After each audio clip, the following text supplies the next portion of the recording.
గ్రామీణ ప్రాంతాల్లో మత్తు పదార్థాలను నిర్మూలించేందుకు పార్టీలకు అతీతంగా పనిచేయాలని పిలుపునిచ్చారు దుబ్బాక ఎమ్మెల్యే కొత్త ప్రభాకర్ రెడ్డి.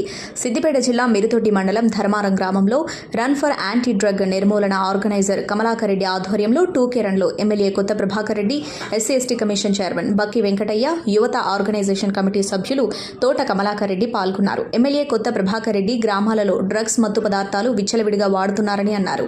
వీటిని నిర్మూలించేందుకు ప్రతి ఒక్కరూ పనిచేయాలని అన్నారు. డ్రగ్ నిర్మూలన కోసం అసెంబ్లీలో మాట్లాడతానని అన్నారు. ప్రతి అధికారి డ్రగ్ నిర్మూలన కోసం పనిచేయాలని అన్నారు.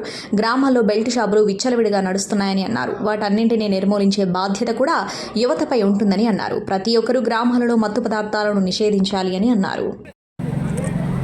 ఈరోజు ప్రతి గ్రామంలో ప్రతి పల్లెకు పచ్చని గిరి పరశురాములు నుంచి విచ్చేసిన ముఖ్య నాయకులు, మరి క్షమించాలా ఎవరిదన్నా పేరు మర్చిపోతే, మరి ఇంత పొద్దున వచ్చినందుకు మొట్టమొదటి కార్యక్రమం నేను అనుకుంటా మరి మన మండలంలో ఇలాంటి కార్యక్రమం నిర్వహించుకోవడము మరి రాష్ట్రంలోనే అనుకుంటా. కమలాకర్ భాయ్ చెప్తున్నాడు, ఇది మన దుబ్బాక నియోజకవర్గం కాదన్నా మొత్తం రాష్ట్రంలోనే ఒక మనందరి ఆధ్వర్యాన ఎమ్మెల్యే ఆధ్వర్యాన నిర్వహించడము మరి రాష్ట్రంలో మొట్టమొదటి కార్యక్రమం. మరి మన ధర్మారంలో రావడం, మరి ధర్మం గెలుస్తుంది, ధర్మారం కూడా గెలుస్తుంది. ఖచ్చితంగా ఇది రాష్ట్ర వ్యాప్తంగా వ్యాపిస్తున్నది.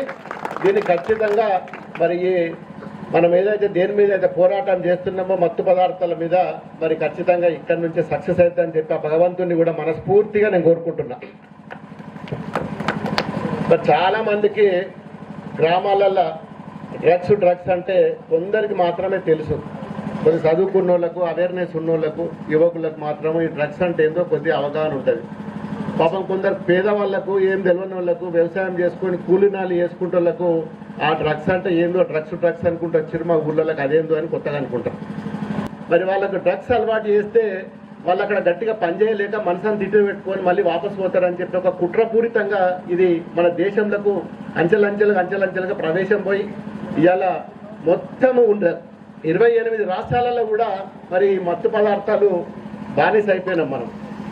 మరి గ్రామాలలోనే కాదు, పట్టణాలల్లో మరి కార్పొరేట్ స్కూల్స్ దగ్గర కూడా చిన్న పిల్లలకు కూడా మరి చాక్లెట్లో పెట్టి అలవాటు చేస్తుండే. అలా అది ఒక్కరోజు ఆ చాక్లెట్లో ఉన్న మత్తు పదార్థం తినకపోతే ఆ పిల్లోడు పిచ్చిగా చేసి ఆ రోజు నాకు ఆ చాక్లెట్ కావాలి, స్కూల్ దగ్గర అమ్మే చాక్లెట్ కావాలనే కాడికి ఇవాళ చిన్న పిల్లలు LKG, UKG, 5th class 4th class పిల్లలు కూడా మరి ఈ మత్తు పదార్థాలకు, డ్రగ్స్కు మరి ఇలా అలవాటు చేస్తుంది సమాజం. ఇవాళ వాళ్ళ సొంత లాభార్జనకు డబ్బులు సంపాదించుకొని లక్షల కోట్లు, వేల కోట్లు సంపాదించుకోవాలి. దేశంలో డ్రగ్స్ను దిగుమతి చేసుకొని విదేశాలకి వెళ్ళి ఇక్కడ అమ్ముకుంటే బ్రహ్మాండంగా డబ్బులు వస్తాయని చెప్పి ఒక దురుద్దేశంతో ఈ రోజును ఈ మత్తు పదార్థాలు మెల్లమెల్ల మన గ్రామాలకు మిడితొట్టి దానిక, ధర్మారం దానిక, దుబ్బాక దానిక కూడా వ్యాపించినాయట.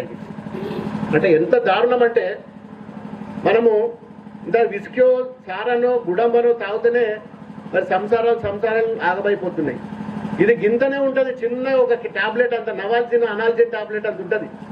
ఒక్కరోజు ఒక టాబ్లెట్ వేసుకుంటే దినమంతా మత్తులే ఉంటాడు. ఇక వాడు ఇంకో పనికి అర్థం కాదు, వానికి ఏం వేరే మత్తులకి వెళ్ళి పోవడానికి 2 రోజులు 3 రోజులు పడుతుంది. బాడీలో ఉన్న అవయవాలన్నీ పాడైపోతాయి. కిడ్నీస్ కానీ, లివర్ కానీ, హార్ట్ కానీ, బ్లడ్ ప్రెషర్ కానీ, షుగర్ కానీ, ఈ లెవెల్స్ అన్నీ పెరిగి మరి వాడు 70 ఏళ్ళకి బతకటోడు 50 ఏళ్ళకి చచ్చిపోతాడు. నానా అవస్థలు పడతాడు. కుటుంబ సభ్యులు కూడా మొత్తము పొద్దుగా లేస్తే వాడు ఆఖరికి తల్లిదండ్రుల దగ్గర దొంగతనం చేసి కానీ డబ్బులు లేకపోతే కొట్టి చంపి మరి డబ్బులు తీసుకెళ్లి డ్రగ్స్ కొనుక్కొని తినే స్థాయికి అలా యువత మరి అలవాటు అవుతుంది. ఇది వాస్తవం. నేను ఏదో స్టోరీ కథలు చెప్తలేను. ఇది సమాజంలో జరుగుతున్నది. మన దానికి రాకపోవచ్చు, గ్రామాలలో తెలియకపోవచ్చు. మన దగ్గర కూడా ఈ వ్యవస్థ వచ్చింది. కూడా దీని మీద కాన్సన్ట్రేట్ చేయాలి. అవకాశం వస్తే నేను కూడా రేపు అసెంబ్లీలో మాట్లాడతా ఈ డ్రగ్స్ మీద తప్పకుండా. మరి పోలీసు వ్యవస్థ కూడా పటిష్టంగా పనిచేయాలి. మరి పోలీసు వ్యవస్థతో పాటు మిగతా గవర్నమెంట్ ఆర్గనైజేషన్ సంబంధించిన ఒక డిపార్ట్మెంట్ని కూడా దీన్ని యాంటీ డ్రగ్స్ మీద కూడా మరి ఎస్టాబ్లిష్ చేసి గ్రామాలలో కూడా మరి ఇంటెలిజెన్స్ వ్యవస్థ ద్వారా ఈ డ్రగ్స్ ఎవరైతే మరి సప్లై చేస్తుండ్రో వాళ్ళని ఖచ్చితంగా పట్టుకొని శిక్షించాలి. మీకు కూడా కొన్ని పాండబ్బలలో దుకాణాలలో అమ్ముతుంటారని చెప్పి సమాచారం అందిస్తారు. వీళ్ళు అమ్మేది కూడా పాండబ్బలలో దుకాణాలలో చిన్న చిన్న పొట్లాలు చేసి అమ్ముతుంటారని తెలిసింది. మీకు అనుమానం ఉంటే నా నెంబర్ కూడా రాసుకోండి, నాకు ఫోన్ చేయండి. ఖచ్చితంగా వాళ్ళని లోపలేపిస్తా, కేసు బుక్ చేయించి జీవితంలో మళ్ళీ జైల్లోకి వెళ్ళి బయటకు రాకుండా చేసే బాధ్యత ఇలా ప్రోగ్రాం పెట్టి పోగానే సరిపోదు. మనం ఏదో తూతూ మంత్రంగా ఇట్లా పోయి అట్లా రౌండ్ కొట్టచ్చి ప్రోగ్రాం పెట్టి 4 డైలాగులు కొట్టి మాట్లాడంగానే ఇది కంప్లీట్ ఇయ్యాలతో మూస్తలేదు. దీన్ని కంటిన్యూ చేద్దాం. ఇది ఒక్క ధర్మారమే కాదు, అంతటా మనం తెలిసిన వాళ్ళు అంతటా కూడా ఈ ప్రోగ్రాంని గ్రామాలలో తీసుకెళ్తాం. మీకు ఇక్కడ అనుమానం ఉంటే కూడా చెప్పుండ్రి, పలాని గ్రామంలో పలాని యజమాని దుకాణాలలో ఉండే యజమాని అనుమానం ఉన్నది, డ్రగ్స్ అమ్ముతున్నాడు, గంజాయి పొట్లాలు అమ్ముతున్నాడు అని చెప్పి అనుమానం వచ్చినా, ఇంకేదన్నా అనుమానం వచ్చినా మీరు పోలీసు వాళ్ళకి కంప్లైంట్ ఇయ్యండి.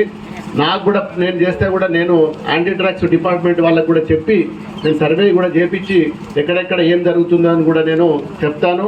మరి ముఖ్యంగా కూడా గ్రామాలలో ఈరోజు బెల్ట్ షాపులు కూడా బాగా బ్రహ్మాండంగా పెరిగినాయి. ఏది డెవలప్ కాకుండా బెల్ట్ షాపులు అయితే అంగా పైదానికి పోయినాయి, ఎక్కడికో పోయినాయి, హిమాలయ పర్వతాలంత పైకి పోయినాయి అట బెల్ట్ షాపులు కూడా. ఖచ్చితంగా దాన్ని కూడా గ్రామాలలో మరి గుళ్ళ దగ్గర అమ్ముతున్నారు, బళ్ళ దగ్గర అమ్ముతున్నారు, 7 హాస్పిటల్ దగ్గర అమ్ముతున్నారు. మరి ఇలా బెల్ట్ షాప్లో పోయి మందు తాగాలి, పక్కకు హాస్పిటల్ పోయి ట్రీట్మెంట్ చేసుకోవాలి. 7 హాస్పిటల్ దగ్గర అమ్ముతున్నారు. మరి ఇలా బెల్ట్ షాప్లో పోయి మందు తాగాలి, పక్కకు హాస్పిటల్ పోయి ట్రీట్మెంట్ చేసుకోవాలి. Hi everybody, this is Kiriti Damaraju. Like, share and subscribe to Saira TV. Oh, Saira!